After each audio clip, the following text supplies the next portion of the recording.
live? So today we are on a Riga front line. Uh-huh. Battles here were in 1915 till 1917. We are opening up 3 mass graves at the moment, and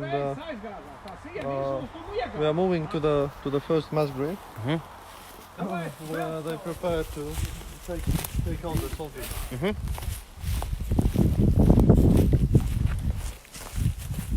This forest is full of positions, trenches, bunkers, bomb stations.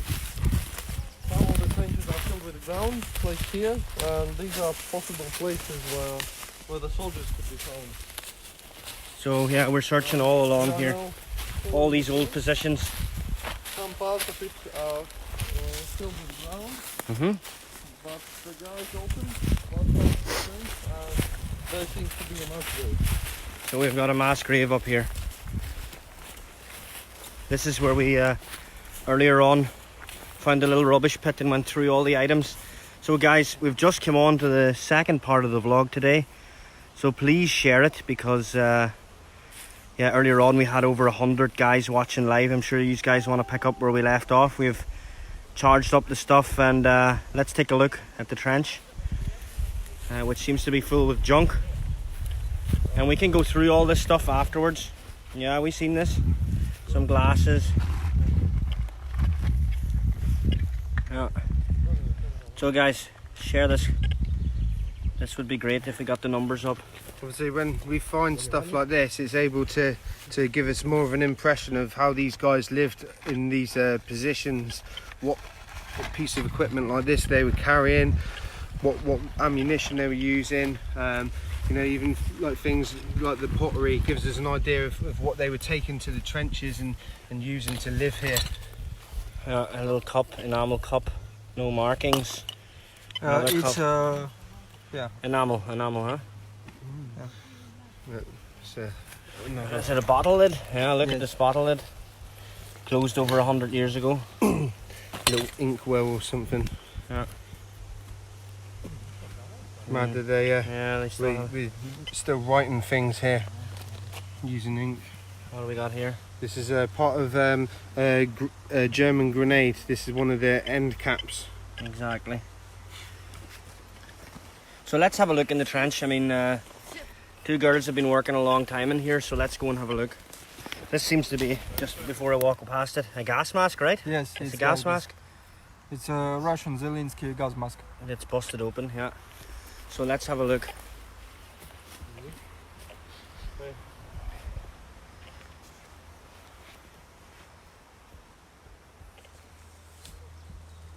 So he's laying face down.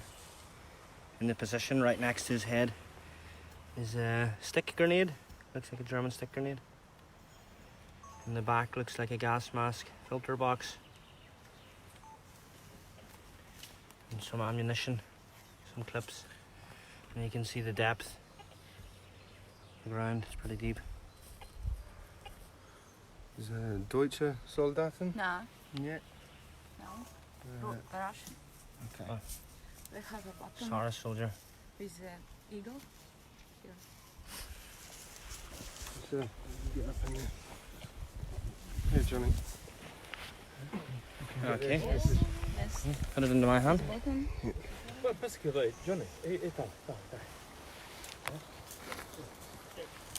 And you can see the little Saurus double-headed eagle on it. Have you got your brush and your man bag's working? Yeah, I've got it. We can clean it up and maybe we can get a better look. Yeah, that's what I was going to do for you guys.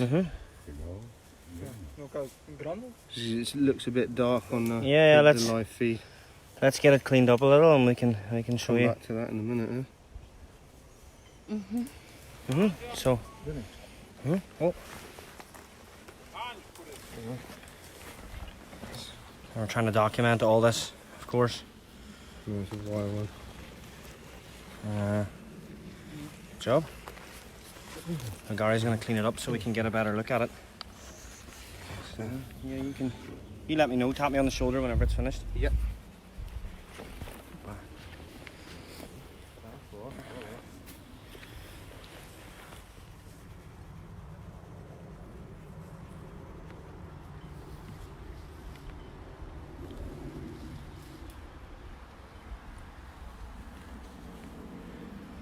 Victor's just documenting everything like it should be done.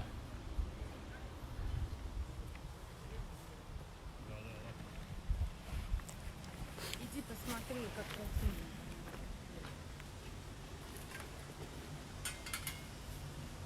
красиво. Just laying in the trench where he В fell. общем, What I'd like to do, Johnny, if you can, is just to explain to all the guys back home the process and why we've done it like this.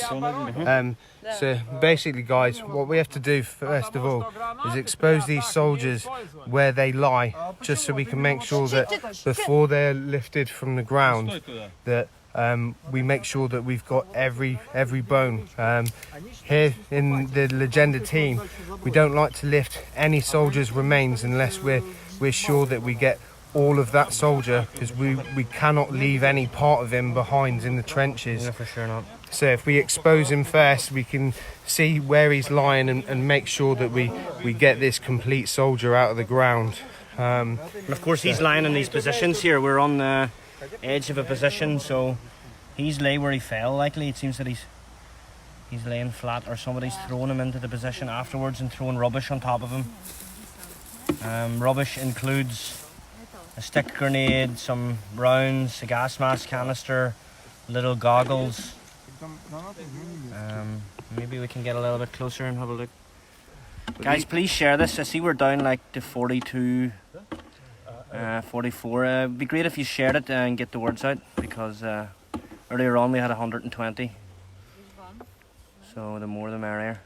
Let's see what we're up to. Wanna have a look at this again, Johnny, now it's been cleaned a bit? I've cleaned it up as much as I can without using any chemicals or anything, but you can clearly just see it pick now. out the double-headed eagle there. So from that we can determine that this guy was a Russian soldier that's fallen here. What happens to all the items? We've got a question from Nick. What happens to all the items, including the bayonet? Do they get sent to the museum? Or are they auctioned to raise money? Sadly, we don't auction any of the So this is soldiers' Gary, by the items. way. This is Gary. How do you guys? You right? So I'd just like to touch base a bit on what your man's just said there. So we don't auction any of the soldiers' items. Anything that's found on the soldier is his personal items, and they will be buried with him unless there's family found it and they request to have the items sent back to We're them. not interested in the relics, exactly. No, we're purely here to recover the soldiers and make sure that they get a burial that they deserve. Yeah. So I hope that answered your question. I mean, we're here to find the soldiers. And that's it. We got a lot of people here on the side already. It's Talus. Das ist Granate ist German grenade. Deutsche. и переведи. Это наступательная граната. Of course, the dangerous stuff doesn't be buried with them. The dangerous stuff then separated. Нет немецких и And русских Talus гранат. contacts the Если это EOD производитель- here, the local EOD from the Так же, как Latvian оружие. army. Нет. And they work very closely with Legenda, and all that war junk is disposed of properly, because there's chemicals that are dangerous in it. They're bad for the environment. I mean, it's just junk. It's not worth keeping. It has no archaeological significance, sadly. There's already this sort of stuff was mass produced, and museums are full of it in all sorts of conditions. Сразу после войны начинал работать. Нет оружия. Русского. Или Don't forget, guys, if you got any questions while we're doing these live feeds, please feel free to Please try- ask, and we'll try and answer your questions as we can. Exactly. You know, this is for you guys' benefit to show you the work that's been carried out here by the teams. Yeah. 60 патронов это минимум для We need to всяких там spread the word as well, the good work that Legenda's doing out here, recovering these soldiers so that they can be reburied with a bit of dignity and have a final resting place that, you know, that if there's any living family members left alive can pay their respects and visit as well. Yeah, they're not left out here. Сейчас Yes, that's right. That's Gary talking. Главное, нам скажите, когда можно. Парня домой отправлять. As far as identification goes at the minute, I don't think we have an ID, but it's definitely a Tsarist soldier, a Russian, or a Latvian. А такое было на пулемёте. A lot of junk lying around him. Два солдата. So after they'd thrown him in, or he fell here, they've thrown stuff on top of him. Can I just go back to explaining a bit about this soldier here? Obviously, you guys can see this guy entirely, you know. So this way, you guys can also see how we're treating these soldiers with the respect they deserve. You know, it's not somebody's just jumping into a hole and pulling out bones. This is, you know, proper exposure and carefully checking this soldier, because we can also document what injuries he might have, if he was missing any limbs. So this gives us a clear picture of how this guy lays here, and if he's missing anything at all. So once we've been able to expose everything and make sure that we have a complete soldier there, then the actual recovery process of him can begin. Now, if I can get Johnny to come up to the grey tray there. Now, we have a process. Once he's carefully taken out, his remains will go into this bone tray and make sure that we've got the complete soldier. Once this has then been cleared, that, you know, we have every part of him and his equipment, he'll then be transferred into that bag there. There's a bag, exactly. I've showed it earlier. Okay. Maybe we could show it again. Flip the bag over. Yeah. Duxie, can you pass me the bag there, please, mate? And this is the Latvian Grave Commission, correct? Yeah, this is the Latvian War Graves Commission. Every bag has this sign. Okay, so you can see that this is official work that's been done, and it's been done properly. You know, there's other people trying to do similar sort of work, but not in the, you know, same capacity way that we are. Exactly. So obviously, once these bodies in the bags have been taken back, we'll try and get them identified one way or another, and then obviously we can get them sorted out for a proper burial. Yeah. Mm-hmm. So we're going to walk back to the next position. It's a little bit of a walk, it's not too far. Of course, there was a lot of rubbish there. We'll just skim over it, what came out of the trench.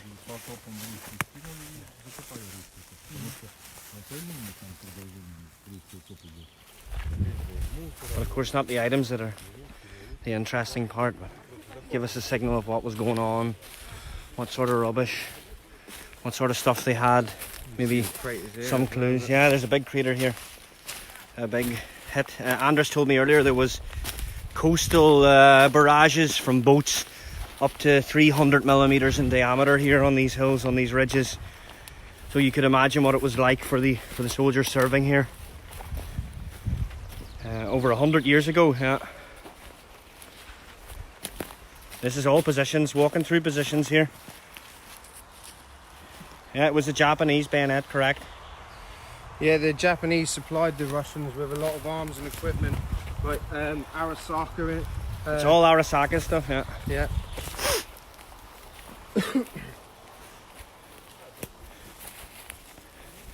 And for those of you who want to know more about that, go to the first video, because Andres gave a detailed explanation of why they had such weapons.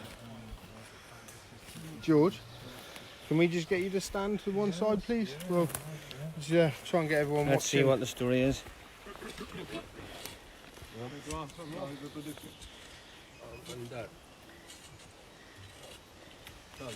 So we've got much further here, yeah, we're definitely got deeper here.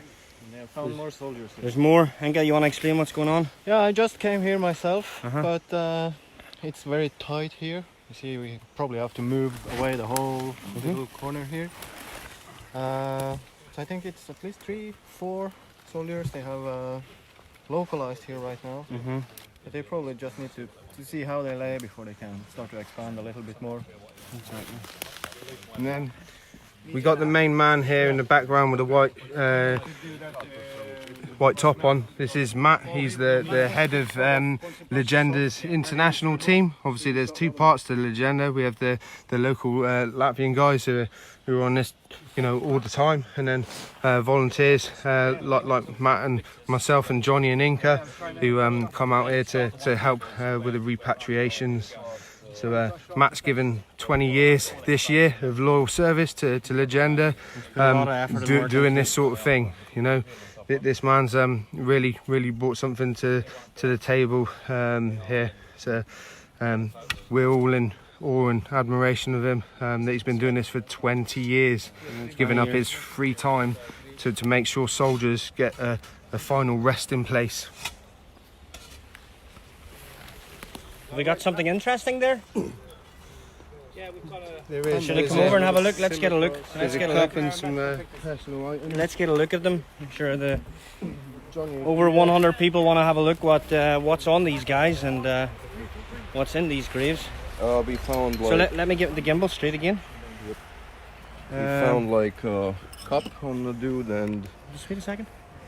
Be better doing it like this. So perfect, I can see it now. Yeah, he had a cross and a like a medallion. It's written in Russian, so we presume he's like... Can you read anything in the Russian? It's really hard to like understand, and it's also in the like old Russian writing. But it was on the same person. On the same man. So, can I take the cross in my hand? Yep. You guys, looking at these items Johnny's holding right now, a lot of the Russian soldiers from World War I were very superstitious and carried religious emblems, and also sometimes little luck charms and placards in various metals. So these are nice items to see when recovering soldiers, but also a good idea of what side they were fighting on. Exactly.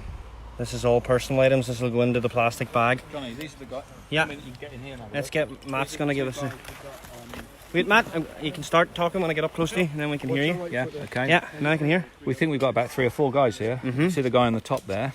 That's him going that way. And then we've got another skull here. They're actually fused. And they're fused together. The skulls. So we think we've got another guy we've got a pair of boots here as well.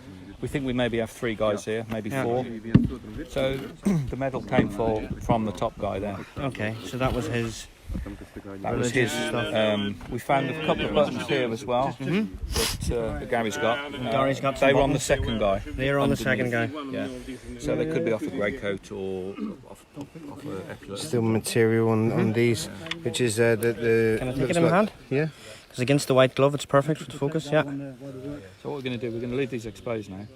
And then there's 2 other guys, probably another 2 or 3 soldiers we're going to expose, and then we'll be able to see the whole picture then. Yeah. And that's Matt who just spoke. A lot of people know him from our page. Matt, how long have you been now with the Legenda?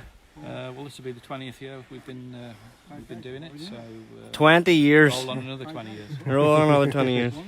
Great work. So we've probably got 5 or 6 guys here. We're probably going to have to extend this because we think under here, look, you can see the boots here. We've got another pair of boots down there. Yeah, they're going on. Probably, looks like they've just been thrown in. Yeah, just after the battle. And then we'll expose the rest and see how many more guys we can find. But we'll leave them all where they are for now. We would just like to let people at home know who are watching, you know, there's guys doing these recoveries within the Legenda team nearly every day of the week. That there's something going on, whether they're driving out to places searching, whether they're looking up old reports, or whether they're meeting up on the weekends, getting out on these positions and lifting bodies. So please spread the word that, you know, the good work that Legenda's doing out here. It would be nice, yeah, if you could share it, and if you want to help. I mean, the best thing you could do right now, help-wise, is we've got a fundraiser going on. It's actually in the description of this video. You can go on there, you can pay with PayPal or however you like, but all that money goes towards this sort of work. This is what, like Gary just said, it takes so much background work that Talis is driving around all of Latvia behind the scenes to make this happen today. So it's not just as easy as roll up and stick on your boots and you'll find soldiers. This takes a lot of more background work and permissions, and it's not easy. It's not easy. So it would be great if the fundraiser moved up a few euro. I mean, it's been stuck there for a long time. And any there's also links to that on our Legenda homepage, isn't there? There is, and there's also a link in this video description. So I mean, it's easy found, and even if it's a euro in the right direction. I know we have to even purchase some of these bags and the personal effects bags and the coffins as exactly. Well. Once if I can just let everybody know, once the body bags have been taken away for possible identification, what then happens is the bodies are transferred into biodegradable coffins that we have to get and purchase for the reburials. They're probably the size of these grey bone trays. But there's a bottom and a top, and those are what the soldier will then take his final journey in before being reburied in a proper cemetery with a headstone. Thanks for the good explanation, Gary. No. Killed separately and then laid in there. Don't forget, guys, if you want a close-up of something or you want to ask any questions, just fire away.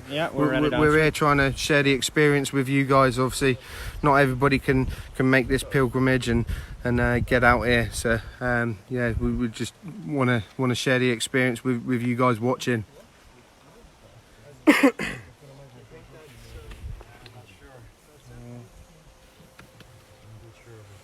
Obviously, we're trying to show you a live excavation without things being too gory. Yeah, we don't want to get too far into it. So I've got some shrapnel here. Okay, so this was likely what had killed one of the guys in here? Killed all of them. This is probably a mortar hit. A mortar hit. Okay, so probably firing in, and then it's just killed. And if anyone at home wants to bring some mosquito repellent. Yeah, for sure. The mosquitoes are terrible, but this is a piece of shrapnel. Look in the skull, in the spine there. Hamish uncovered. There's a piece of shrapnel in this. So he's just found it in the spinal area. In the poor guy's spine there, which is obviously an indication of how he was killed. I put the metal detector on it. You can hear it. So poor guy didn't feel much. Yeah, there's still big patch of shrapnel. Yeah, there's a lot more gone shrapnel. Through all his internal organs to reach his spinal column. Not nice. He wouldn't have felt much though. And so these items are the ones that are red hot when the artillery explodes and flying around and hitting guys. Obviously, bear in mind this is First World War soldiers we're recovering, so most of them never had any real headgear or any sort of protective clothing like soldiers would have done during the Second and other wars. So there was likely, as Matt said, a big hit here from a mortar or a artillery shell. And there's just so many pieces of shrapnel in these guys. Thank you.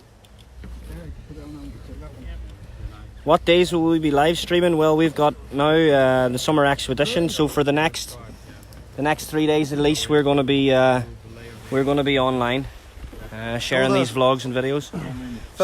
So we should move quickly over here because something is of interest, and they're telling me to go there quite quickly. So let's get back over to the third pit. And of course, I'm running through these old positions from World War One in a beautiful Latvian forest, and you can see big trees, loads of insects, mosquitoes, ticks. Not the easiest of terrain, but here we go. We're back at the other trench. There's a lot of guys here. Something interesting? Something interesting? Let's go over here. close to it, Alexander. We're just south of Riga in the Riga front positions. Yeah. Yeah? So before I pan down, I want to work out what's going on. It looks like they've already started to remove the soldier, just like Gary had explained earlier. You can see that this tool that Wilma has, she's checking for any metal fragments from the soldier's personal possessions, that it all goes into the bone tray with the rest of the soldier. We don't like to leave anything behind. And like I said to you earlier, when we recover a soldier, all his personal items go with him. So yeah. And closely looking through all this. Кольцо на пальце. Да. So yeah. Ring. Finger. Tragic. This is his ring. And we'll give it straight over to Tallis.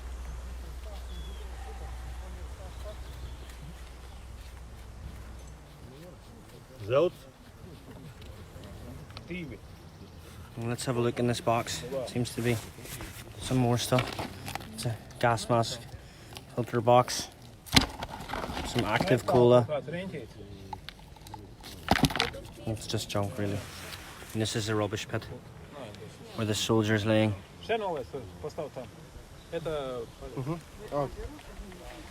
Of course they'll check this ring very carefully that there's any name or something interesting on it. Initials or date exactly. You can see Regina and Wilma taking their time going through everything. Here we go. What's this? There's a piece of equipment, leather strapping and buckle. You know what it's from? It's from Arisaka rifle. It's Okay. sling. It's a sling for a rifle, Yes, for the Arisaka rifle. yes. And you can still see the buckle holding the leather. Just the way he set it to fit his personal preference. Because in here have been rifle in ground. There was a rifle on the ground.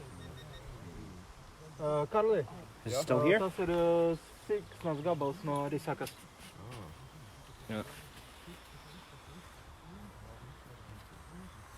Obviously, Podziņā. I just want to say to everybody watching, we have two female Legenda members here, so it's not just a boys' club. Yeah, You know, sure. we have women with bigger cojones back home than some of you guys watching. So yeah. Это у него часть от униформы? Можно я гляну? Everybody here doing this work has the same goal in mind, which is the recovery of soldiers. И вот это еще. Yeah, it means something to everybody here, that's for sure. What have we got here? Looks It's like from uniform. so real uniform pieces, 100 years old. Yes. I think it's about mantle. So from an overcoat. Yes. Yes, it's overcoat. Because it's heavy wool. It's heavy wool, yeah, it looks like heavy It's wool. amazing how some of this material survives all this time. You know, we're talking over 100 years now that this has been in the ground. That's a big. I think it's Yeah, we should clean that, huh? I've got a small brush if you want. Here's a plastic brush, perfect. We checking all little items and just in case there's something wrote on it or Вот так откопали пулемет Льюиса.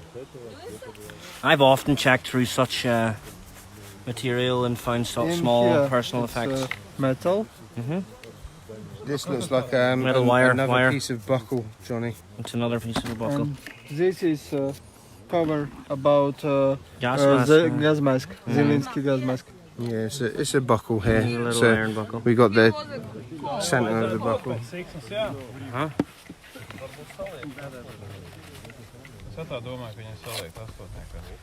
The recovery is just south of Riga in Latvia, and these are World War I positions.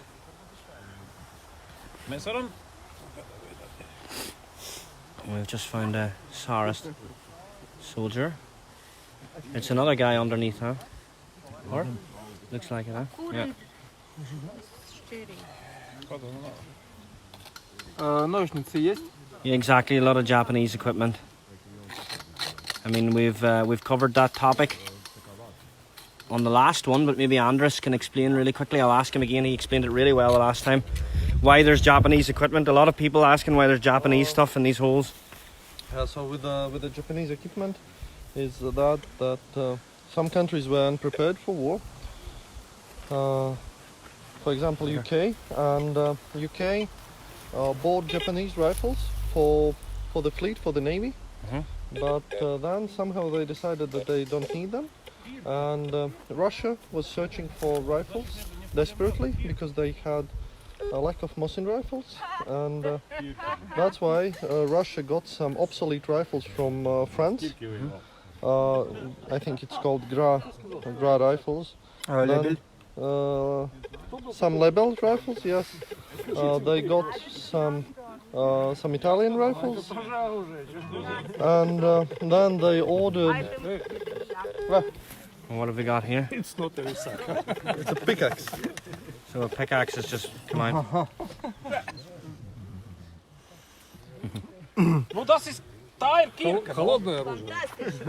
Explain who's holding the pickaxe, Yeah, Jonathan. this is the boss, this is Talis. This is the founding member of this group. This man has single-handedly recovered more soldiers than any of us have ever seen. А вот тут не сказано, у кого он не быстрее, у самих японцев их забирали, или же они забирали из британских флот, потому что, по-моему, это все шло параллельно. There's one soldier less. В России была большая проблема, что реально не хватало вообще винтовок. Ну да, я это сказал. So Back to the story about the Japanese items. Yeah, and Russia ordered, for example, in I think 1915, they ordered Winchester 1895, model 1895, chambered for Mosin cartridge. Many of them were used by Latvian riflemen.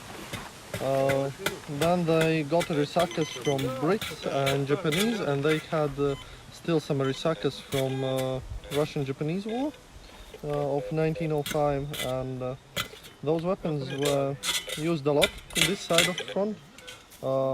We actually don't find a lot of Mosin casings and cartridges. We mainly find the Risaka cartridges. На самом деле не только использовали винтовки, но также использовали японские артиллерийские системы, японские телефоны. Очень много японцы поставляли также бытовых предметов и даже ткани. Дай мне досказать. So there was as well other equipment from Japan, like artillery, textiles and different stuff, but we are talking about rifles, and those Arisaka rifles were widely used by Latvian riflemen and Siberian riflemen, and the Winchester rifles were used before. And with the Winchester rifles, it's interesting that it was a very good rifle, small, comfortable, precise, but it was not made for the First World War, because when you tried to reload it, it was lever action rifle, and it was really easy to get some dirt in the mechanism from the explosions, and the mechanism would jam then, and wasn't very reliable in the trenches. Another bad thing with it was that you could not. This is, by the way, Japanese Arisaka rifle cartridge. It's not been fired, of course, and the condition of it's pretty good still. The size of the heads compared with modern rounds. It's 6.5 millimeters. I just want to show the head on it, the tip, is much longer than modern day rounds. You want to say something about this, Andres?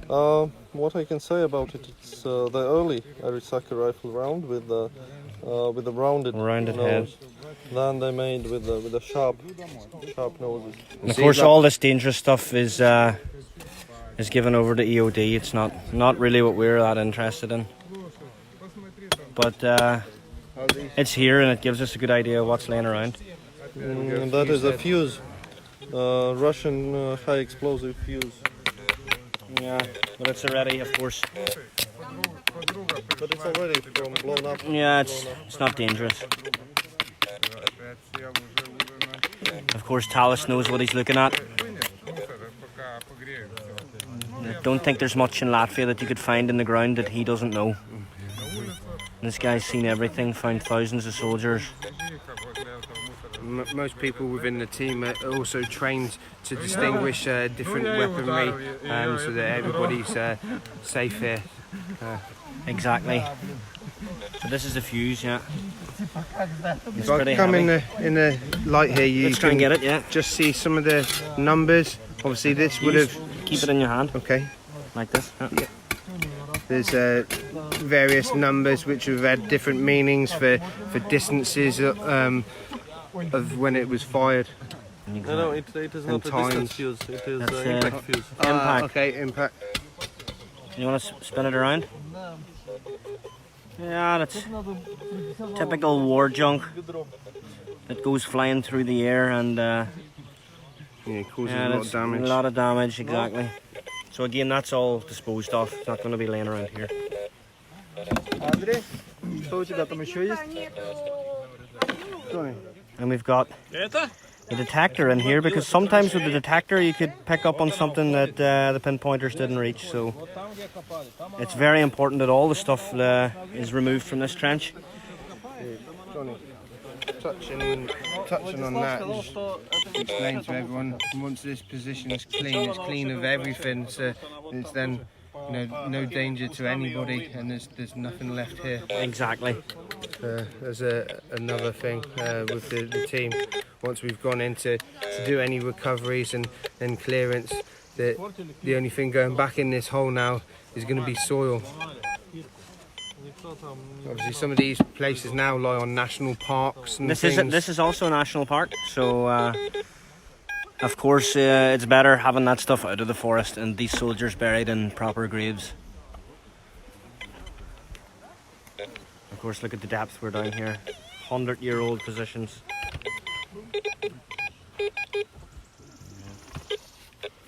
Of course, an endless amount of shells, and they were fighting hard here.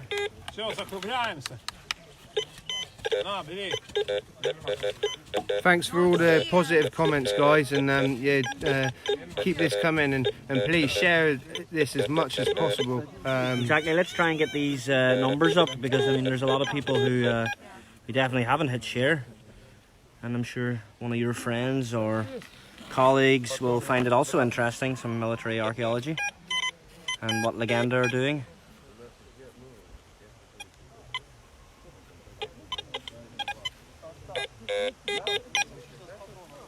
In the trench, guys, we've got another senior Legenda member who's given years of service to the recovery of these guys. The amount of experience between these guys is amazing. I've got to say, like, most people idolise people like footballers and things like that. No, not a chance here. These guys are true heroes. Do you know what I mean? These were the real heroes, that's for sure. Let's say guys like Matt, Tallis, Victor's here. These guys have given up so much of their own free time and finances just for the recovery of these soldiers. It is amazing. And everyone here, this team is like a family. Everybody gets on so well. We all have the same mission in mind, which is the recovery and repatriation of these guys. Here we just got another item out of the... I'll take it in my hand. There you go. Because then I can get the focus pretty well, yeah. You can see this is still on the clip. You can do that. Yeah, this, excuse my camera work, guys. And it's on the clip. Of course, these were pushed to the top of the rifle. Richard, thank you for your comments. That's brilliant. Thank you ever so much. Obviously, we just want to share what we were doing with you guys. Like I said to you earlier, not everyone can come out here and do this work, so we'll try and share what we can with you. So Gary, there was somebody asked you a question there, and it was, are you ex-military? Did you serve in the army? Have you had any experience like that? Yeah, I've served in the military myself back in the UK, as most of the guys here have served in the military, which brings this kind of work a bit more closer to our hearts. You know, we realise that no soldier should be left forgotten in the ground. Regardless of which side they fought for, they were all soldiers given orders, and they had to follow those orders. So a lot of us here probably understand and have a real deep connection with the recovery of these soldiers. This is why we're very passionate about doing this work, and volunteer to come out here and get the job done. Perfect. Well explained. So there is a few ex-military guys here. Let's have a look what came out of this hole. I'll get in here.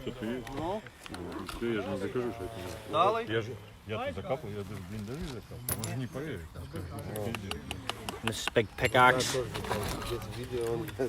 that came out of here. They obviously used for the building of these positions here.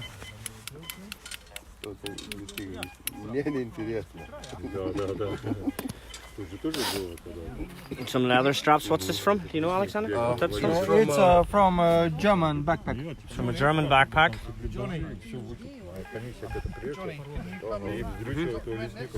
So there may be something interesting. Another finding in this. This is a aluminium canteen, guys. You can see some clear bullet strikes here in various places where it's gone. Let's hold it up to through. the light, and you can see it in the light. So here we go. We've got a canteen. What looks to be a bullet hole straight through it. It's quite rare for Russians to be carrying aluminium canteens. A lot of the time, the World War Russians were carrying glass canteens. To find this is quite a rare find, guys. I'll say you can see that there is heavy fire here from the entry and exit marks from where the rounds have gone through. Yeah, and I can hold it over to the light. You can see through it. You want me to stand over this? You can see. Yeah, I got it. Okay. You can see entry and exit. And I'll bring it over now to the pit. There's a lot more stuff over here. We can have a look what was thrown in here. So they're saying about like what sort of junk's in here. Here we seem to have glass bottle. Here's a gas mask with active cola inside it. And we're going to take all this stuff with us. This won't lay here today. This stuff's all going to be junked. A lot of junk lying in there. Yeah, these guys looks like they've seen lots of big bits of shrapnel.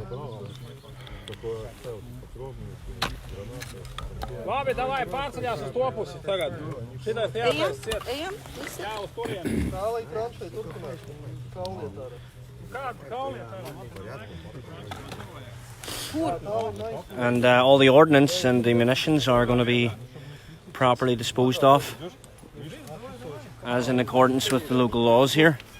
I mean, Legenda operate fully legally, so all that ordnance is away with the EOD and whatnot.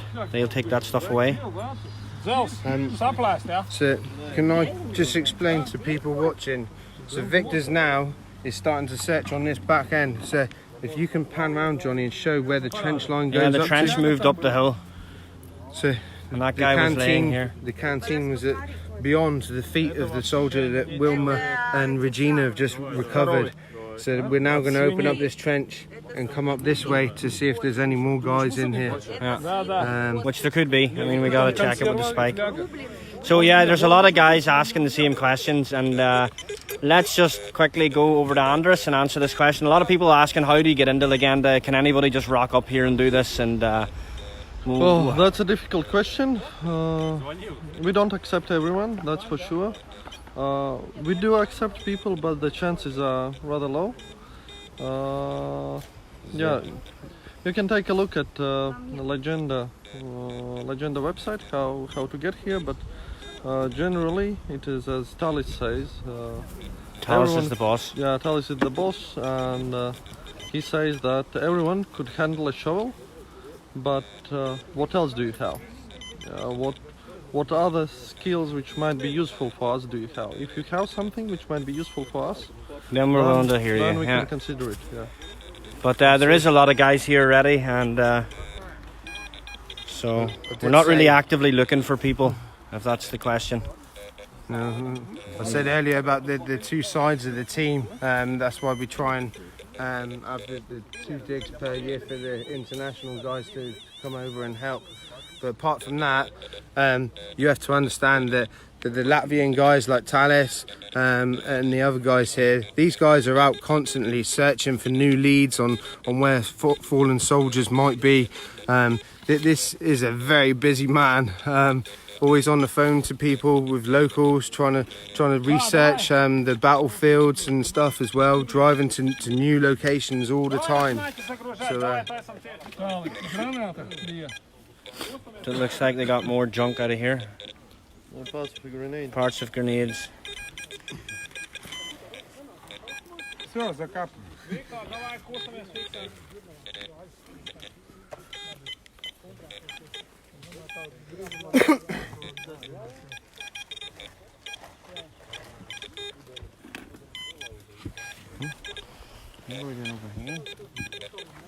There was a lot of people asking what sort of members are here and from what countries and stuff, so maybe I could ask around. Here was the fuse head again. This guy here, he is from Lithuania. One of our Lithuanian guys. Sadly doesn't speak English, but he could say something if he wanted in his native language. Yeah, normally we have people here that will sort of translate between languages. Wilma is also Lithuanian, but she speaks a bit of English. She does, yeah. You want to smile for the camera? So, obviously, you guys who've been listening to us, Andres' English is really well. So he's been a big help trying to help translate between the international team and the Latvian team. Yeah, language is not really a big problem here. We've got so many languages. So as you can see, we're closing this up. This is it.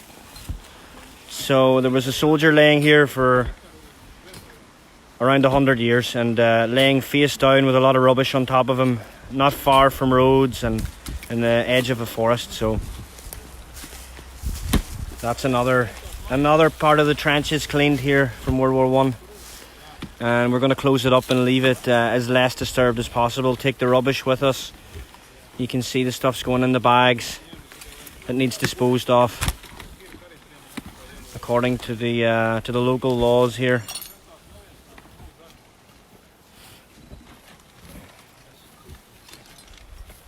And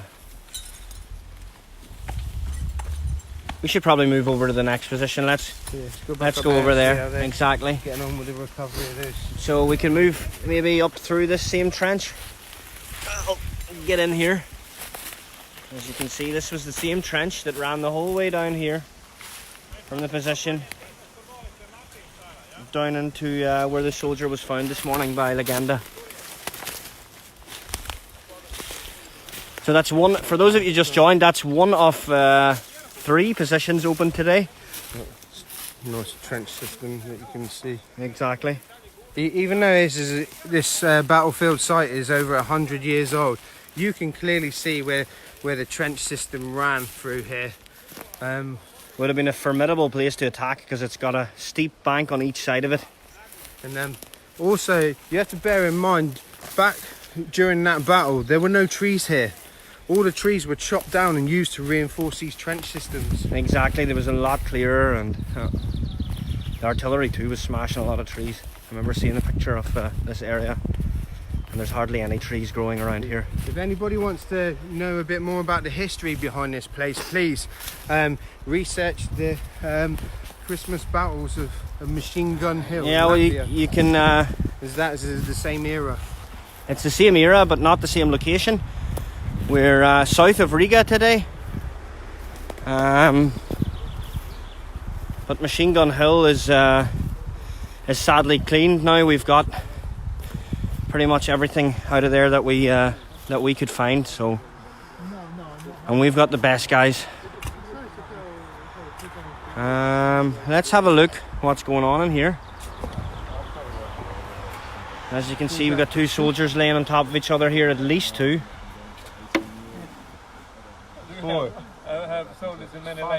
Many layers. Myself and Johnny, we've been out here. This is into our second week now, like so. Yeah, we've given up a couple of weeks of our own time to get out here and help.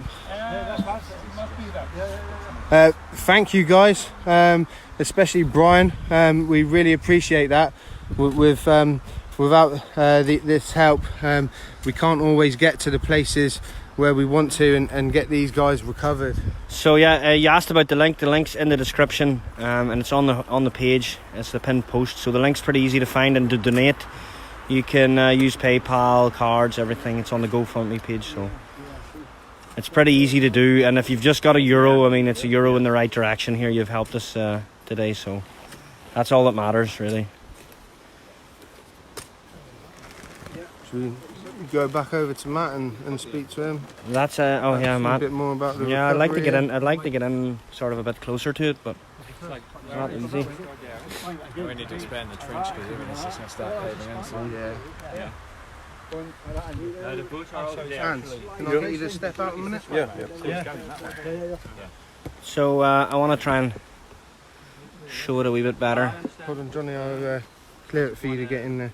Iron Mike, thanks for joining us. It would be great if you could share it. I mean, it would be nice to get the word out what's going on here. We're on WW1 Positions. We've just found soldiers on 3 different locations here. Can I get you to step Let me out see. a second? We just want to get the cameraman in there. Yeah, I'd like to go down and have a look at this. Let's get a little closer look. Just give him a second. He's just Yeah, down for sure. for you.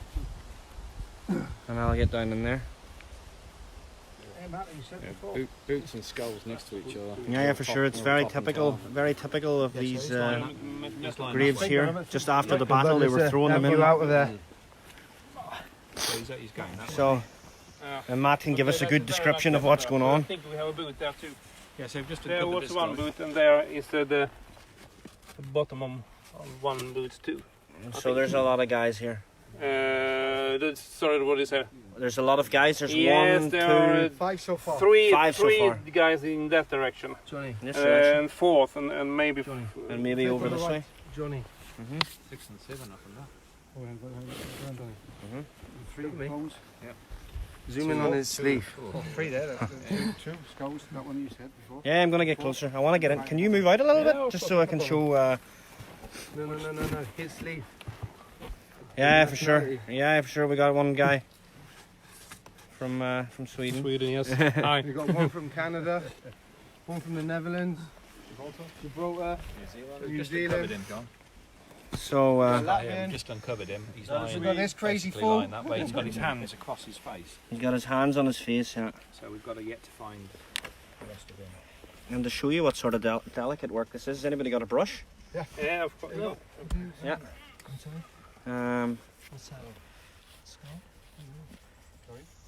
So you can see his hand on his face, and here's a part of his jawbone,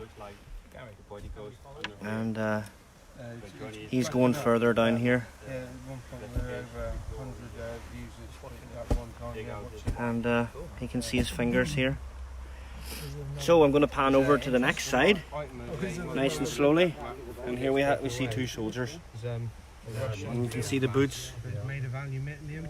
So there's some bullet strikes straight through it. You can see the entry. So and everything on it. Not me. One of the other guys. over these there. guys are from World War One. All the ammo over there, Yeah, the ammo. Just get.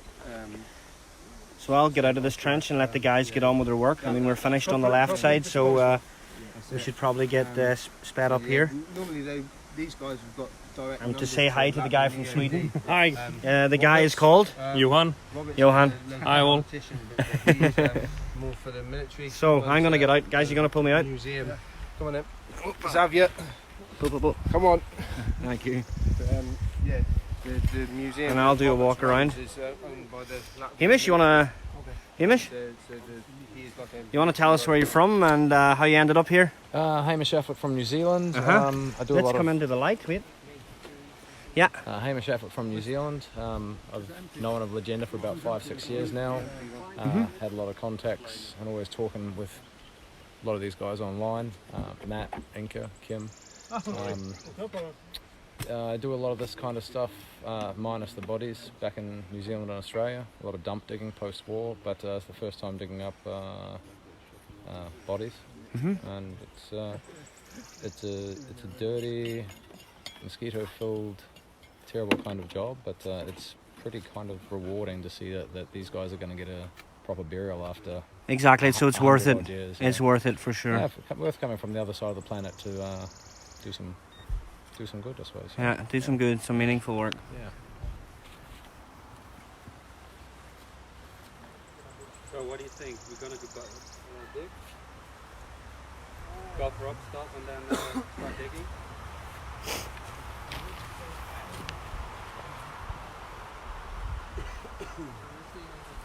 Sorry.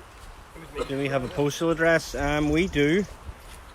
We could post that up later. That's a good question. What? boy? I think we won't get it underneath it. No. What? Yeah. Here. Yeah. Dick. Good. Over there. And you can see how deep this is in this old trench system. Yeah. Sorry. We've got most of the Legenda guys here. I'll move back so you can see everybody. Yeah, there is one and there is one.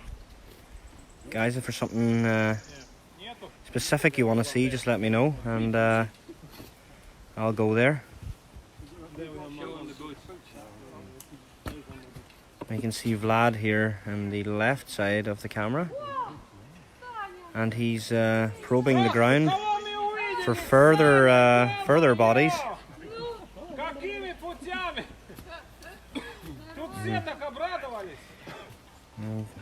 Talis, the boss, is keeping the guys smiling as usual.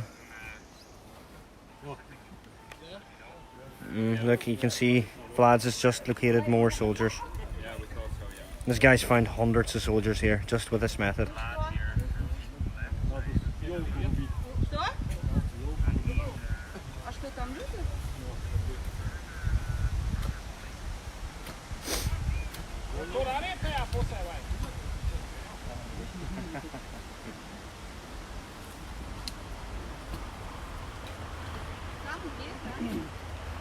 Johnny, can we speak a bit more about Vlad? Because this is his area. Yeah, for sure, exactly. He's the guy who's responsible for what we're doing now. So he's found them all with Vlad, his prod. Did you get you to say hello to the camera? No. Hello. So this man, without disturbing him, yeah, because he's a work-orientated guy. Look at this. He wants to find more, and he's got a good method for it. He knows what he's doing. It's not as easy as just sticking that in the ground. You need to know what you're hitting by the sound, how it feels on the rod. So this expedition is, through him. He's come out here. He's done a lot of the background work to help get onto these positions. So it just shows you, that he's given up his weekends of free time to come out here searching to do this work. So I just want everyone back home to know how much the people here have got a passion for this work and what they sacrifice in order to do this. Make it happen. Yeah. And we shall ask a few more people today how they're a part of Legenda, what maybe their speciality is. How many do you want? I've got 2.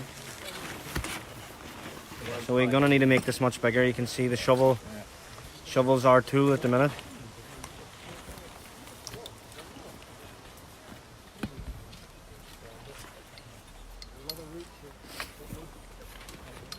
And just check the battery life. Yeah, we're good. All's good.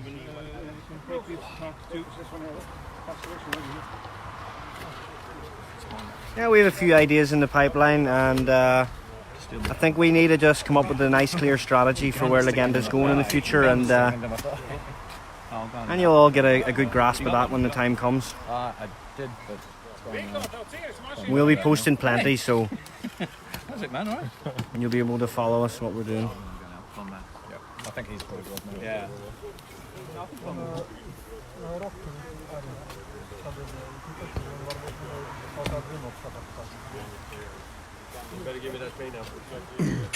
No, we're doing this work with or without your help. Exactly. We're still coming out here and lifting soldiers, you know, even if you guys don't want to contribute anything, this is our passion. This is like, you know, this is our version of Superman's kryptonite. Exactly. So. Gary has an eloquent way of describing that. No messing about. No messing around, exactly. Sweat to get out here and battling the insects. But it's all worth it. I'll pan up so you can see the height of the trees here in these sand dunes. Were these trees been here during the war, or they all just replanted? No, there would have been no trees there. All the trees were cut down and used to reinforce the trench lines and bunkers and things.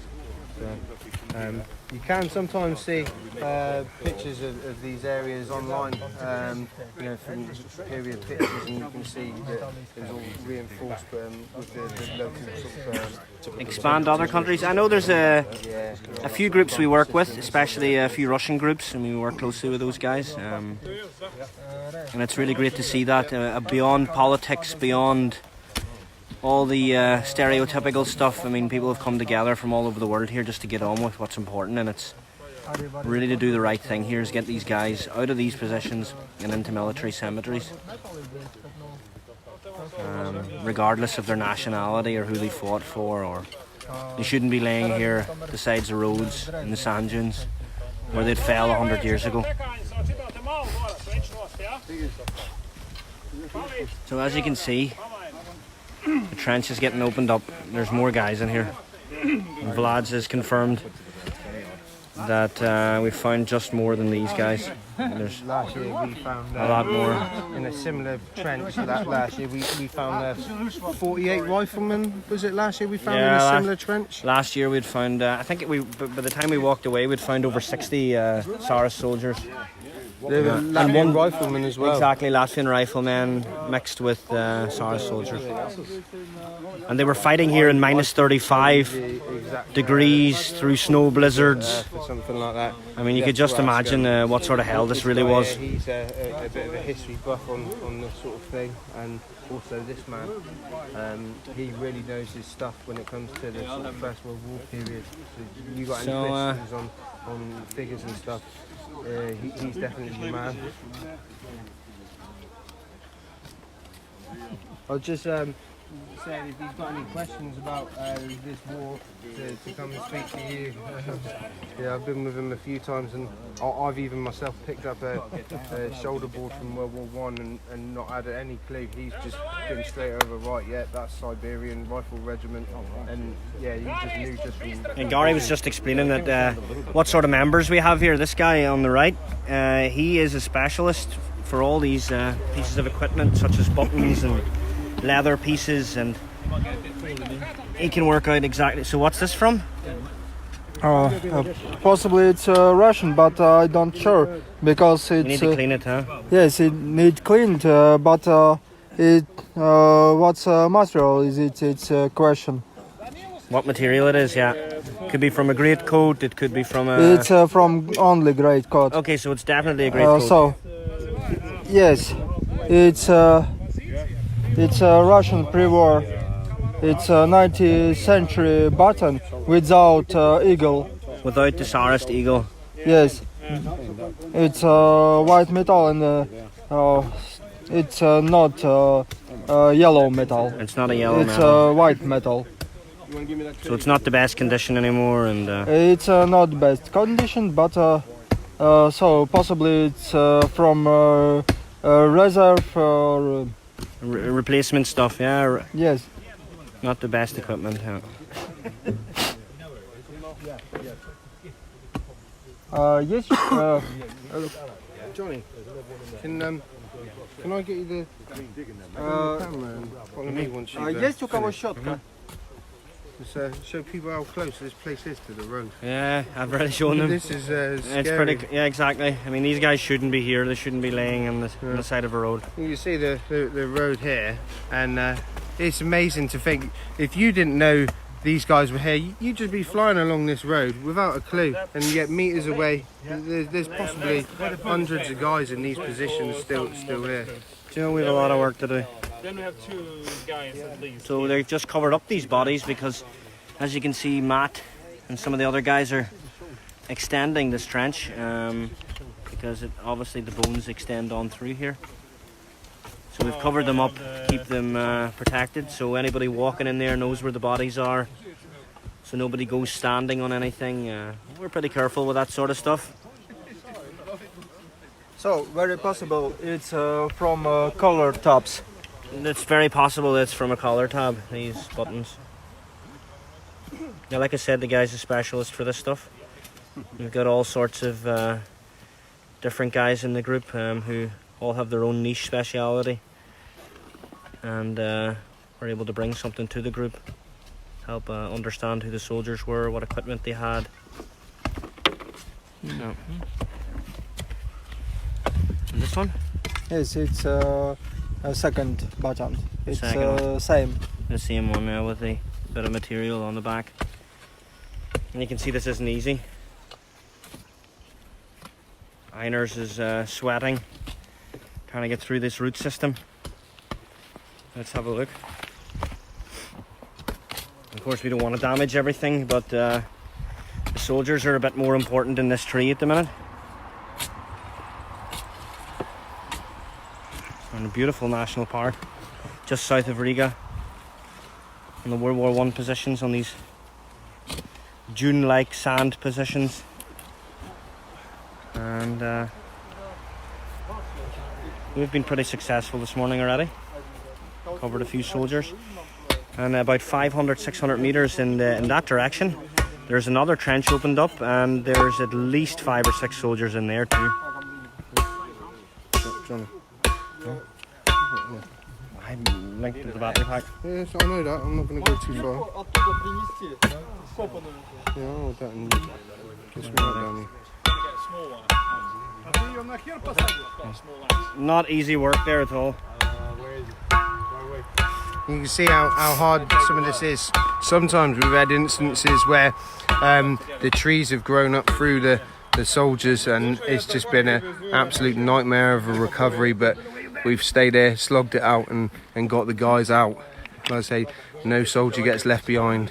Not by Legenda anyway, no way. Matt has an axe in his bag. So obviously you can see that's quite a thick tree root there, but there ain't no stopping this guy. He's taking it out. So we got an axe. Right. Yep, good, thank you. Had to get a drink.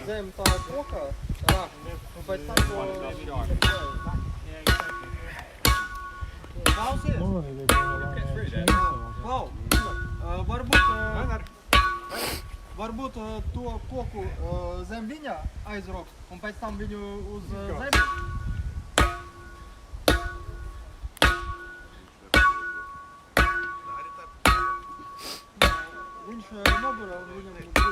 And a lot of people ask us, like, what sort of devices are we using, what sort of stuff are we walking around with, like how do you find those sort of things. And we can see here clearly. So what have we got here? So Garrett Gold Edition and the Deos. These are pretty popular among the diggers. It's a very good piece of equipment. Let's have a closer look. Yeah, great machine. As you can see, you can turn it on. A lot of people like to know what sort of stuff we're using, and this is probably one of the best items that we got. Deals. Oh. It's a great machine. There's lots of different programs and menus. As you can see, the shovel is This is a wireless system for some guys. If we can just have a look at the Garrett for 2 seconds. Yeah, I'm going to turn the this off because it's just going to be loud over the... Yep. I'll come back over now. Yeah, exactly. Gary was just saying that the Deus is much more practical. It doesn't have any cable. Wireless. You can also use this with... This is a remote, okay? So when it's turned on, it can give you a clear signal and you can see the metal signal strength. But this system can also be used with wireless headphones, so you haven't got a constant bleeping, you know. And you can hear these like very sensitive signals. Whereas this is got a wired coil, so sometimes these are a bit more susceptible to the elements. Yeah, and they get caught on trees. They're very impractical compared to the Deus, that's for sure. The Deus seems to be the digger's choice here. So what have we got? We found something else? Okay, I'm going to move over, we can have a look at it. It just came out of here. Okay, so bear with me, guys.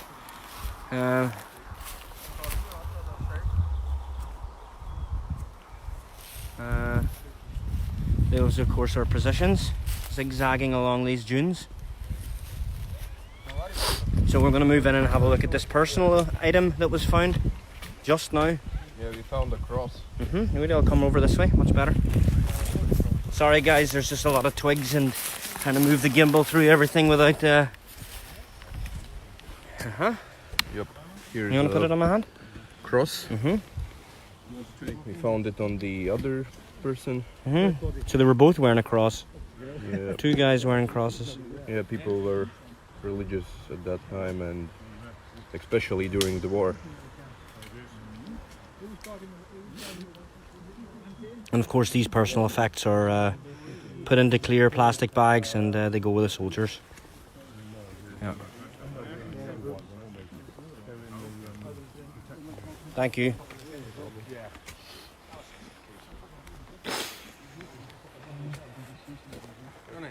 Yeah, trade most like on Nasanak polar On the equipment. If anyone's any more questions on the equipment, we'd be happy to answer those questions. I know Gary's got his one at the ready, so if you wanted to see anything, we can show you how they work and what we're out day and day using, trying to find signals, potential places where soldiers are. Although here, most of these detectors don't even go this depth. As you can see, this is pretty deep already. So the best way to get at that sort of stuff is with the probes, exactly, which are mostly handmade. Show this one. Yeah. We're talking about equipment. This is another tool of what we use. This is probably one of the more important pieces once we start getting down to any depth. Obviously, you would use the detectors to find the general area, and then once you start getting to items, we can then use these. If I can Just even has a light. They're waterproof. Garrett's definitely one of the preferred ones. So let's make an example of it. There's a button, and it's laying under the sand. We're searching. That could take me right onto it. Exactly. So for this work, it's imperative that we use these pinpointers. These pinpointers have several modes as well, so they can be set to with vibration and a sound, or just vibration. Yeah. So yeah, they're one of our essential tools for doing this work. There's like a lot of the guys here, once we're recovering bodies, we want to make sure we've got every piece of their personal belongings with them. You know, some of the talismans and the crosses these guys wore around their neck, or wedding rings, we want to make sure that goes with them. So bear in mind, some of the stuff is made of bad quality metal, so we've had instances where some of the crosses that they were wearing around their neck or in their chest pocket over the years have started to disintegrate and break. So using one of these pinpointers is great way of finding the broken pieces and trying to many keep it all times. together. Many times I've even used a pinpointer and found a numbered medal or something like this that led to an identity. So I mean, this is too important to overlook, the sort of equipment that we use. And some of you may ask, you know, what's that sort of equipment cost and where we're getting it from. And again, we're all volunteers. This is all our own stuff. We don't get any help with that sort of stuff. Although we would love help with that sort of stuff. So if you've got any good ideas to get us good equipment, so we can keep doing this. Yeah, this item is a Garrett pinpointer for those asking. Okay. So Garrett's probably one of the better makes. There are other makes out there, but these orange ones, these are a beast. They're fully waterproof. They're workhorses, yeah. And yeah, this is my particular Garrett. Obviously, they also come, as you can see, that this can help in sizing items. You know, you can get a good idea of the length and stuff on them. But these are an essential piece of kit for us. Yeah, exactly. So I think it's maybe a good idea to go to the second trench. There was a lot of guys over there too. Should we go there, Gary? You want to go there? It's good with Gary because I've got two hands. We'll go to the second trench over this way. You can sleep if you want. Some guy's pretty tired. We had a very early start this morning. We had to collect everybody from Riga, and I mean, it's such a logistical nightmare to get all this to work. But what time did I wake you up this morning, Jonathan? At 5 a.m. I was woke this morning. Stand by your beds. Yeah, exactly. Get up. So we're walking through these World War I positions right now. Look, more stuff that was used to fortify the exactly positions there. That's just lying on the surface. These are to hold the wooden planks up against the side of the bunkers. Yeah, they would have had wood running up the sides of all these and on the floors. Wooden flooring. Exactly. Keeping all the drainage out. You have to remember these guys had lived in these trenches for months. I'm getting the hang of the gimbal now, so it's getting better. And here we've got one of our Legenda guys looking for some items. You find anything interesting here, or is there something? Pockets full of shrapnel and bullets. You want to show us the shrapnel just as we're walking along? What sort of shrapnel? Just a little piece. Okay, so this is the main culprit. How you were being hit with stuff like this. You can imagine this stuff bouncing through the trees, red hot, exactly, ripping through the air. A living nightmare for the guys who were here. And these forests are littered and stuff like this. Paul, we have a Just Giving a page. It's on the link here. It is a good cause, so share it. And if anybody can help, every donation is something and in the right direction. There is also on Legenda's website links there also to help donate if anybody is interested in that. And these are German casings. These are Mauser casings. This looks like a Arasaka clip. A stripper clip. Finding projectiles though. Finding a load of bullets but no projectiles. Yeah, these are all German. And of course this stuff's just junk. When we don't take this stuff home, we're flying, and this is just junk really. Hey Martins, I'm sad that you're not with us, but I'm glad you're watching with everybody. We're missing you out here, bud. Piece of shrapnel. Thank you, Jules. Your donation is greatly appreciated, and it's going to go a long way into helping us do this great work. Just donated. Thank you, Jules, again. Yeah, exactly. It's good to see. That's real feedback. I mean, that's what we need. We need help like that because. But guys, please share these live feeds as much as you can. We want people to know exactly what's going on out here, what we're doing. So please share the links and please spread the word about Legenda's work. So guys, I'm going to walk just to explain to you where I'm going. I'm going to another trench. You've probably seen it in the first vlog. Let's scan around, just show everybody how quiet this, yeah, for sure. This We're in the middle of a forest. You would not realise that just to the right, you know, the soldiers just laying here. Forgotten about. Over 100 years ago, just laying there, forgotten. Yeah. unknown by people driving to work every day, passing the same spot, and literally meters away there's bodies that are waiting to be found and recovered. Crazy. It is pretty crazy, and you can see this was a pretty good place to find. I mean, it's a high raise, looking out over a ridge on both sides. Of course, there was no trees here. One of the most famous battles that happened around here was in minus 35 degrees in a snowstorm in the Christmas battles, and the guys had to attack in minus 35 in a blizzard. Imagine the human cost of that. You know, the artillery opening up. These guys didn't have helmets, modern equipment. They didn't realise, you know, what was happening until it was on top of them. Exactly.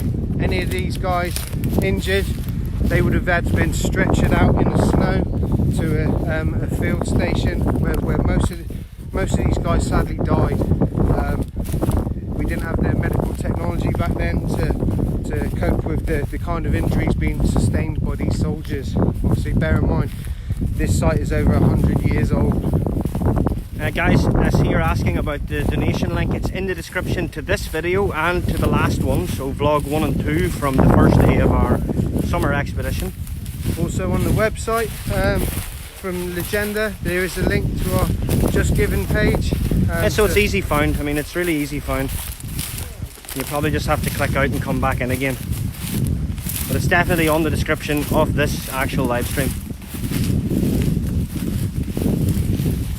And I've moved down in here again. As you can see, the vegetation here is not the easiest to move through, but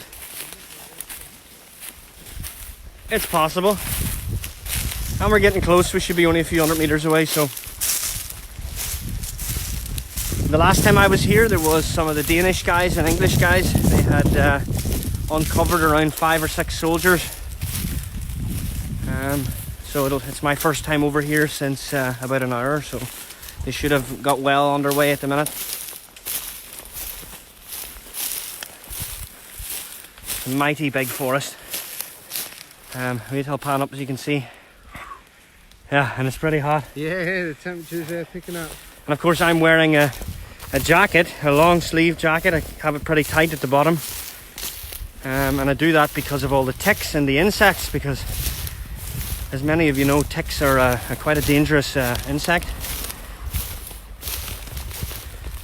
And you can get Lyme's disease, huh? Lyme's disease. Yeah, Lyme's disease and cephalitis.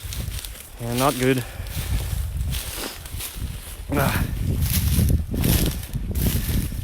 So, we're not too far away. Must be down in here to the left somewhere. And I'm already head height up, and there's insects everywhere. I don't know if you can see them. Big insects. Yeah. Yum yum.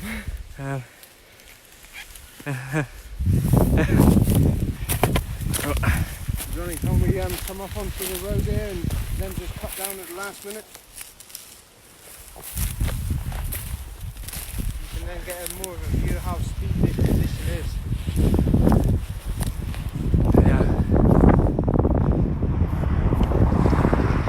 And here's one of the long-term diggers.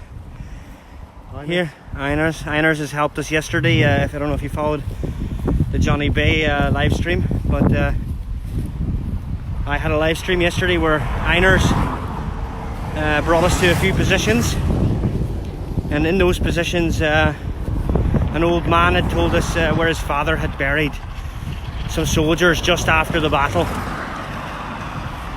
So yesterday we were going around documenting those positions where future expeditions will take place.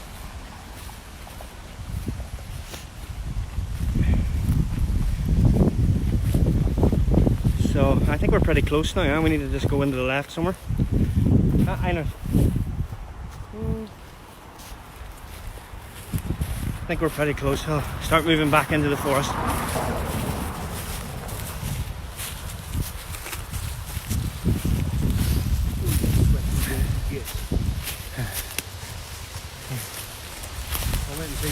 Yeah, for sure. So we're just looking for this next trench with the Legenda members. I might have to shout Steve! Yo!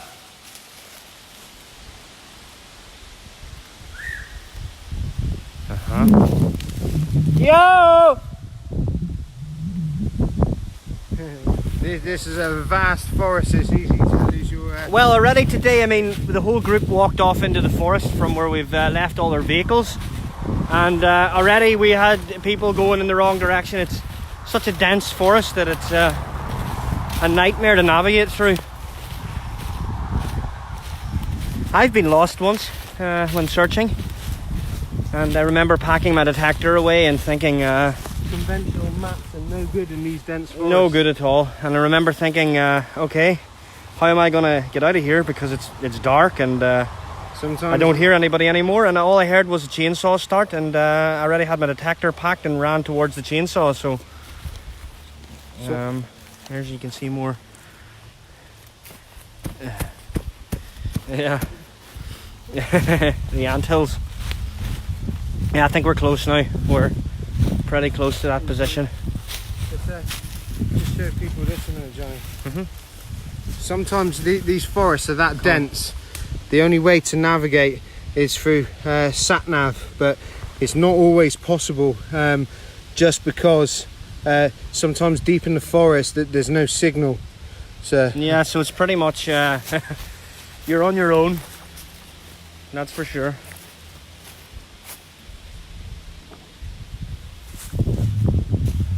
So okay, here, I've heard them now. We're normally always giving each other whistle signals or shouting so we can follow trails. Yo! But we're getting close to there. It'll be worth the wait, guys. It's going to be interesting to see how many soldiers have been recovered here in the next position.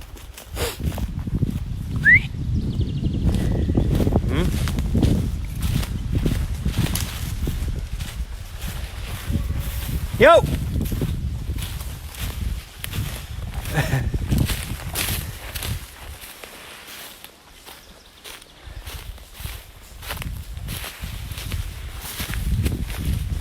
Okay, yeah. Must be right. More diggers.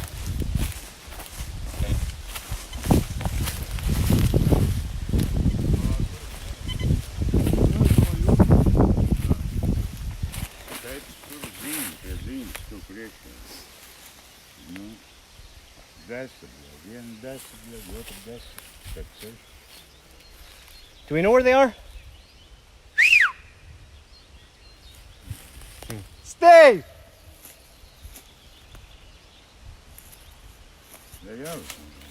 Yeah, let's not give up on this one. So we're gonna call them. Yo!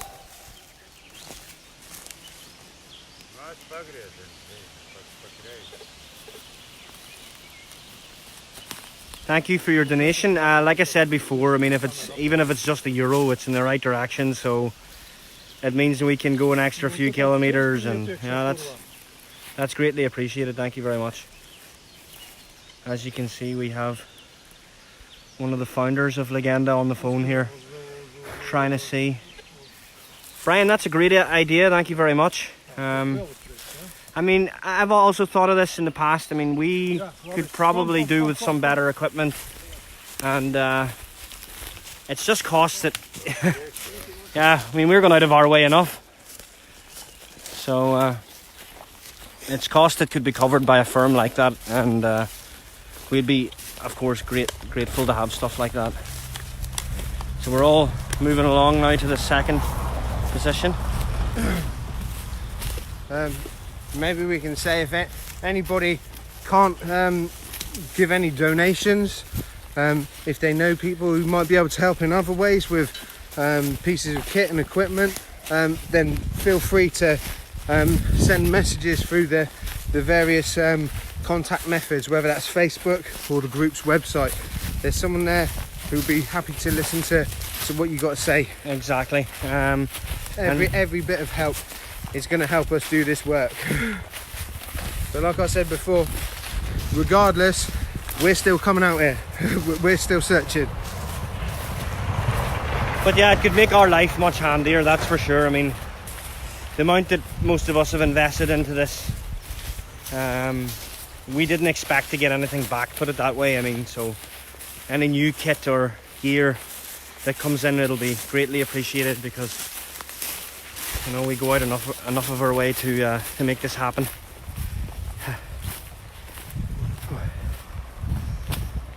So we must be close. I can see a car parked up.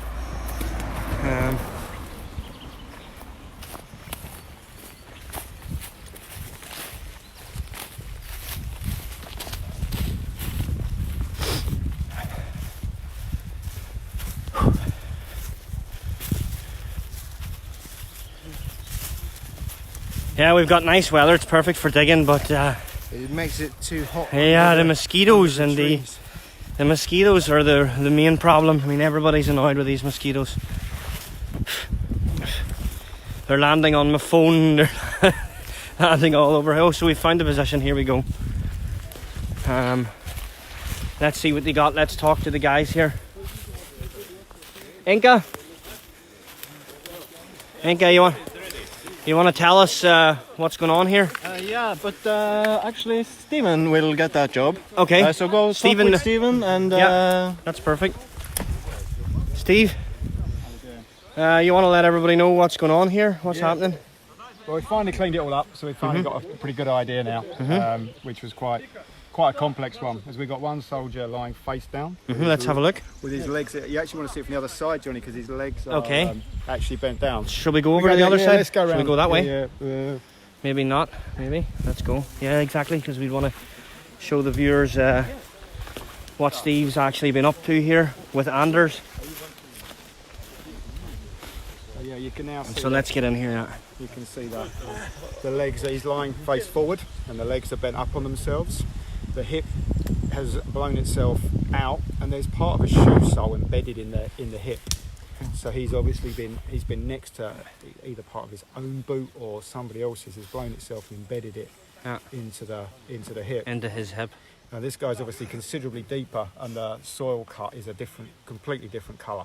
So we think this guy's either slightly earlier, or maybe in a crater, and then they've just extended it for the other guys. Because as you can see, he's a good 2 feet deeper, and these guys are laid out neatly, all facing one way, and this guy's very much thrown in there, yeah, frontwards with some serious, you know, you can see the shrapnel alongside him as well. Victim of artillery, left side ribs blown away, hips completely out of place, and like I say, part of a shoe sole embedded into the side of the hip there. The other three next guys, let me just pan over. Yeah, next three guys there are laid out far more neatly. One of them has a silver cross around his neck, a religious cross with a religious inscription. Sadly, no names, but just a religious inscription. And the other guy at the end, just the legs. There's nothing else there. So there's just his legs. Just his legs there. So again, another victim of the god of war, artillery.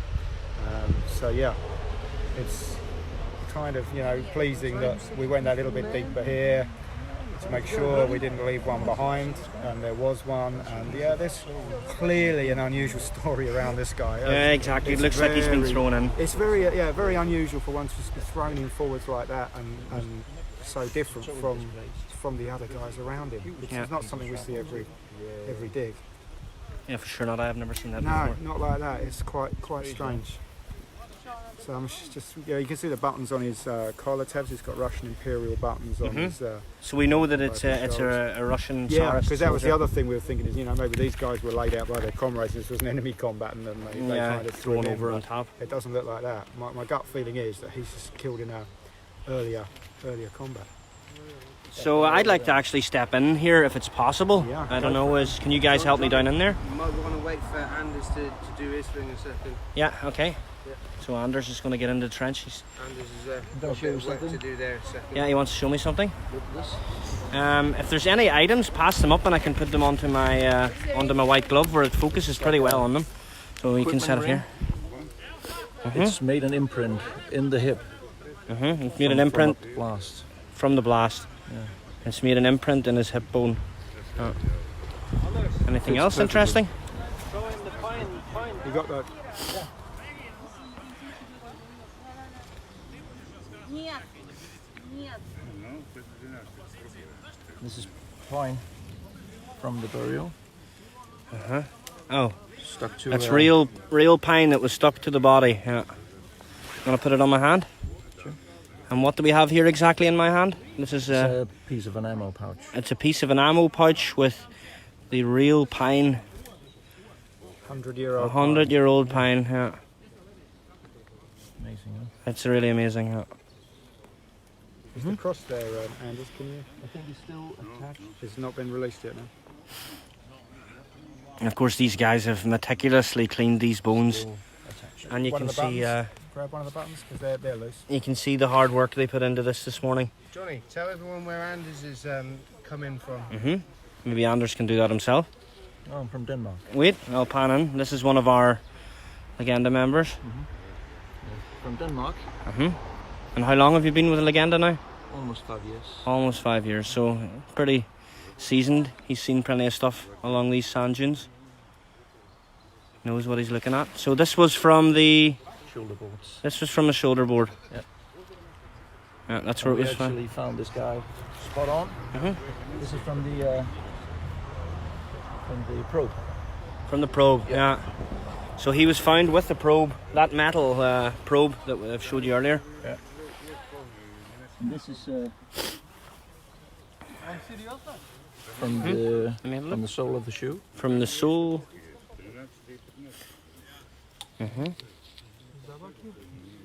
And this was the piece in his hip. Embedded in his hip. Yep. So from the explosion or whatever happened, it's ripped a piece of a shoe sole off. And these guys have found it here on his hip, as you can see in the indent. The shrapnel also embedded in the hip. As Steve was saying, this is the likely the items that have killed him. Sure. Probably. That was right by the sort of just the upper part of the hip and into the ribs. So yeah. That's going to be the.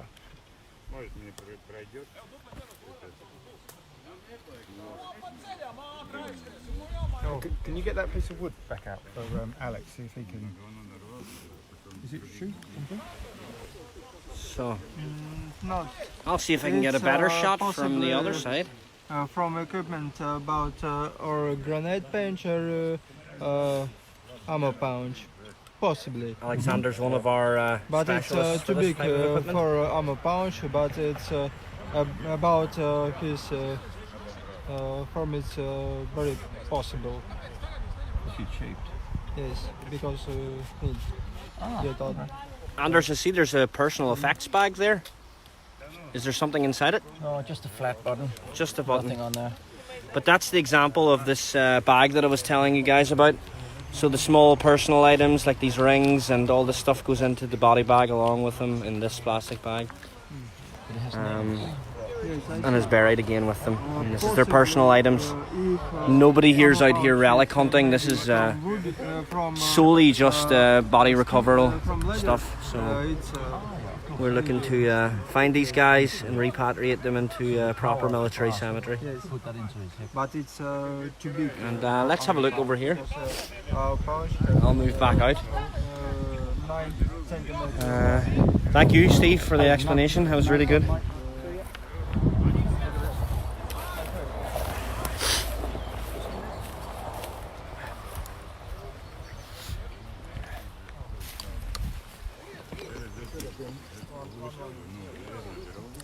Sadly, guys watching, this is the sad cost of war. You know, this is people's grandfathers, great-grandfathers who've laid there missing. These are now going to get interned with the rest of the comrades from their era. Not left forgotten in a forest. It looks like it, yeah. It's well spotted, Inka. Inka's just pointed out. Yeah, Inka's just pointed something out that could be quickly overlooked. Of course, Inka's a seasoned digger. He knows what he's looking at. And what he's pointing at with his little finger, it is what we thought, or? It's a part of it, or? Small splinter, maybe. But stuck in his rib cage.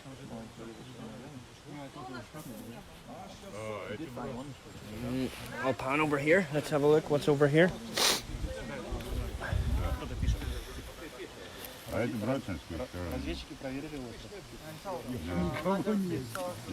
Does he want to explain in Russian what we done and what was found here? In another language, it's pretty good. Можешь, Олег, можешь по-русски объяснить на камеру, что тут произошло? Конкретно по этому месту, да? Тише, громче. Ну, мне так кажется, что конкретно здесь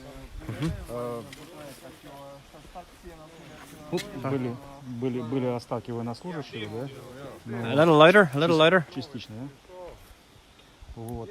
И они, очевидно, были собраны в палатку. Судя по, значит, этой палатке, это была немецкая палатка, но, возможно, трофейная. Вот. Но это было удобно, очевидно, переносить остатки для человека, потому что здесь только нижняя часть его, да? И сапоги. Вот, скорее всего, что это было зимнее время, потому что поза этих погибших солдат, она, очевидно, была, ну, очевидно, они были заморожены в свое время, да? Вот, так мне кажется. Ну, еще хранили, очевидно, свои, то есть это российская, значит, армия, потому что, значит, у них есть личные вещи, и также была такая традиция хранить с ветками, с еловой постилкой, да, военнослужащих. Поэтому, скорее всего, что это были похоронены солдаты своей армии и своими сослуживцами или своими товарищами боевыми. That's perfect, thank you. Johnny, can we just let We're going to move back out of here. While you're here though, 2 seconds. This gentleman that you've just speaking to, can we just let the viewers at home know? Last year, this man was responsible for all the research of the PE-2 aircraft and the recovery of the soldiers there. So, last year, guys, we did a recovery with this gentleman. Now, this gentleman, he done all the background work on a PE-2 aircraft. A Soviet aircraft, yeah. Yeah, we have performed our private investigation, yeah. Actually, finally, we have found all the crew. After our expedition last year, yeah, we together with Talis, we have checked over again these bones, yeah, and actually we found 2 members, yeah. So that and moment. So guys, that just to recap on that, that is two members of that aircraft we were able to recover last year, and they got returned back to proper cemetery. Yes, up to now we have found relatives of Ghana, yeah. Okay. And we tried to find somewhere for the navigator, yeah. But it's not one moment. So through what happened last year, that is somebody's family member has been found. So now they have a bit of closure, and they've been able to find out where their loved one was found, you know, in which capacity he was found. So now they know that he went down with his aircraft. They know where he's now buried. He has now got a gravestone that his family can visit. So for us, that is like the perfect ending. This is what we're all here for, you know, so that soldiers can get recovered, have a final resting place, and their family know that they're not left forgotten. So for us, a perfect ending. But again, you know, that's thanks to the research from one of our members here, who like he put said, a lot of work into it. He's done his own private investigation, researching the engine numbers, serial numbers, and all sorts of other things. So, you know, this is the kind of work that's being done.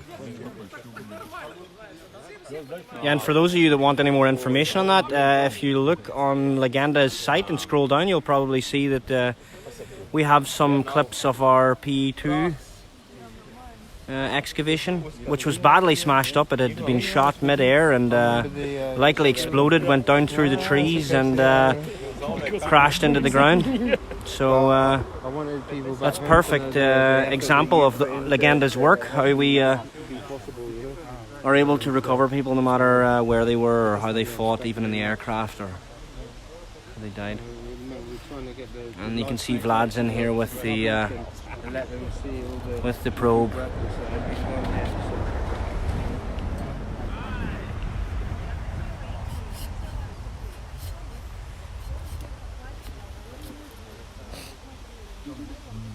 Yeah.